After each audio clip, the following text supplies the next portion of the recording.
নমস্কার। পশ্চিমবঙ্গে সাম্প্রতিককালে মোথাবাড়ি, মালদা, মুর্শিদাবাদ, কালিয়াচক এই যে সংগঠিত আন্দোলনগুলি এবং রামনবমীতে হিন্দুদের ওপর পাথর ছোঁড়া সংঘর্ষ, এই সব কিছুর পিছনে একটা নির্দিষ্ট সাম্প্রদায়িক দল কাজ করছে, সেটা হলো ইসলাম।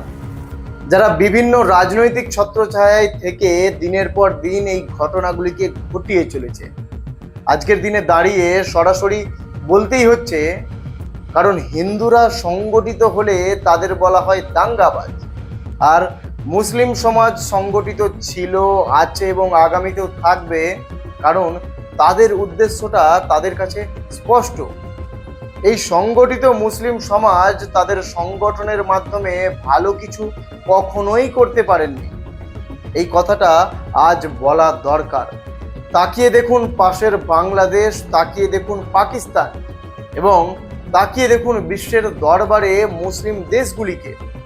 কিছু ব্যতিক্রম থাকলেও অধিকাংশ ক্ষেত্রেই আপনি দেখতে পাবেন মুসলিম সংখ্যাগরিষ্ঠ দেশগুলো দাঙ্গা ও অশান্তির পরিবেশ বিরাজ করছে প্রতিনিয়ত।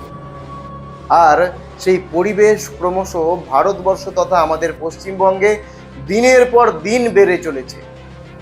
আর এই অবস্থায় যারা সম্প্রীতির ওপর ভরসা রাখেন তাদের বলবো খুব সাবধান, খুব সাবধান থাকুন। কারণ আপনাদের প্রথমে বলছি, অনেকের মনে হতে পারে এটা হয়তো কোনো হিংসাত্মক বার্তা, কিন্তু ইতিহাসকে চাপা দিয়ে বর্তমানে বাঁচা যায় না।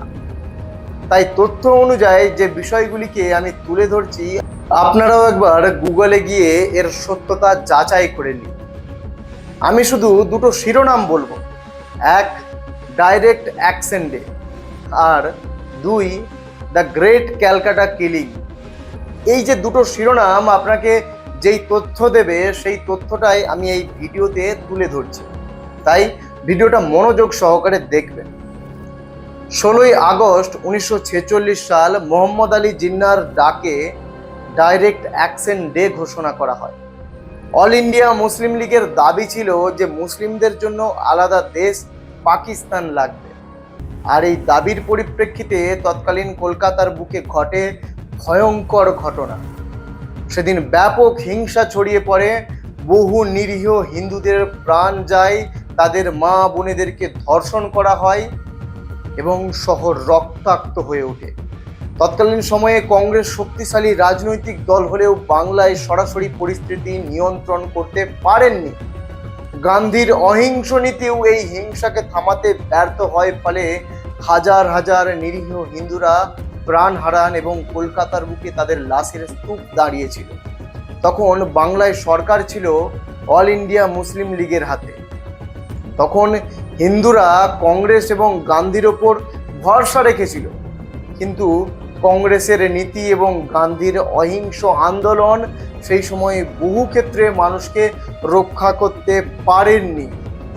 আর এই অভিযোগ ইতিহাসে দীর্ঘদিন ধরে রয়ে গেছে। এরপরেও বিভিন্ন ক্ষেত্রে অহিংস নীতির সীমাবদ্ধতা নিয়ে প্রশ্ন উঠেছে। তাই বিগত কয়েকদিন আগে কালিয়াচক মথাবাড়ির ঘটনাগুলো থেকে একটা বিষয় স্পষ্ট, যদি পরিস্থিতি নিয়ন্ত্রণের বাইরে যায় তাহলে আকারের সংঘর্ষের আশঙ্কা থেকেই যায়। তাই শুধু এটুকু বলবো, সম্প্রীতির বার্তা বজায় রাখুন, কিন্তু একই সঙ্গে সংগঠিত হিন্দু হন। সংগঠিত হওয়া মানে শুধুমাত্র লড়াই করা নয়, সংগঠিত হওয়া মানে একজন হিন্দু আর একজন হিন্দুর বিপদে পাশে দাঁড়াবে। এই মানসিকতা তৈরি করা দরকার, কারণ সংগঠিত হিন্দুর উদ্দেশ্য শুধু লড়াই করা নয়, বরং নিজের ধর্ম, সংস্কৃতি ও সমাজকে রক্ষা করা।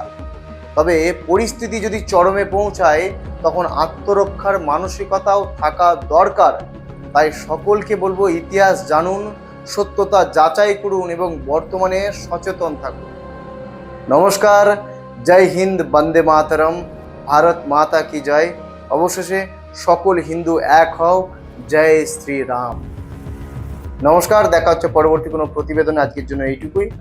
অবশ্যই ভিডিওটা জনস্বার্থে প্রচার করুন, এবং আপনি যদি একজন হিন্দু হয়ে থাকেন তাই সম্প্রীতির বার্তা ধরে রাখলেও সংগঠিত হওয়ার চেষ্টা করুন, কারণ সংগঠিত না থাকলে এক সময় যদি আবারও এই রকম পরিস্থিতির সম্মুখীন হতে হয়, সেদিন পালানোর বা বাঁচার পথ পাবেন।